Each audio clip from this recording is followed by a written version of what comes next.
This segment of the podcast is brought to you by Row. It's Row's spark plug of the NBA Finals.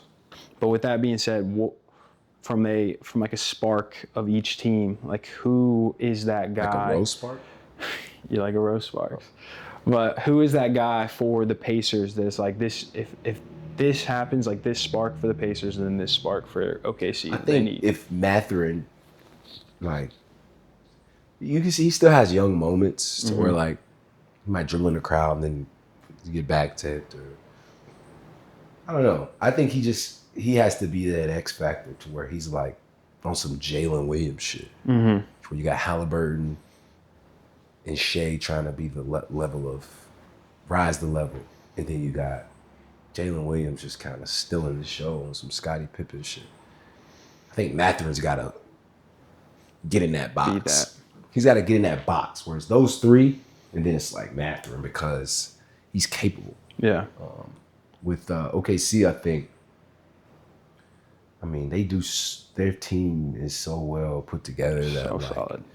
if one guy ain't doing it, you got Andrew, what's his name? Wiggins?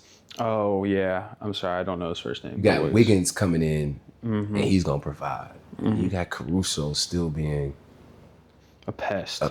Then you got Dort. Then you got Case and Wild. Then you got, it's like their team is so, and Shea, y'all do well on Shea. Jalen Williams might get 40. Yeah. And Chet, like, Miles Turner's just holding him down by himself. But say Miles Turner ain't holding him down. Like, Chet can go off at any point.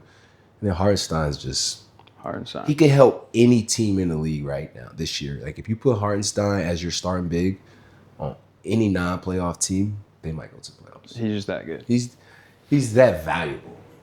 Is it because he's just so versatile and he does all the right things? Defensively, he's super versatile. He's going to guard Jokic one night. He's going to guard Wemby the next. He's going to guard. Like, if you don't have an answer for those dudes, a lot of the times you don't really have a chance. Yeah. He's that guy. And he's also going to be do this sprint into a screen and then flipping it for Shea. And now the bigs are miscommunicating to the guard. Now Shea's getting down the lane. He does all these little things that, like, as a guard, you love it. As a coach, you love it.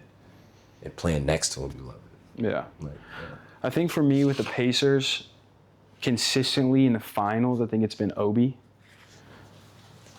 And then I also think it really comes down to like Nembhard and Naismith, because Nembhard's been taking on the role against SGA, but down the stretch he had like a couple like crucial turnovers. It's like he really plays so solid normally that it's like that's not him.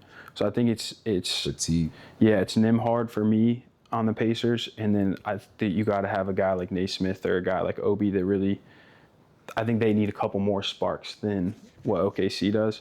I think with OKC, it just goes back down to like Lou Dort, because I feel like every time they've needed a big shot or a big three that's not from Jalen or not from SGA, Lou Dort's throwing up that teardrop from touches the top of the Coliseum and just hits the bottom of the net. So I think that's my spark for OKC is just Lou Dort, which is expected. I think it's going to be a battle. Like I said, to be in a position to where the league is evolving, and we're watching these two best teams, right, all over, just have so many guys that star in their role, and you put that together, the finished product in the finals. I think it's really cool to watch.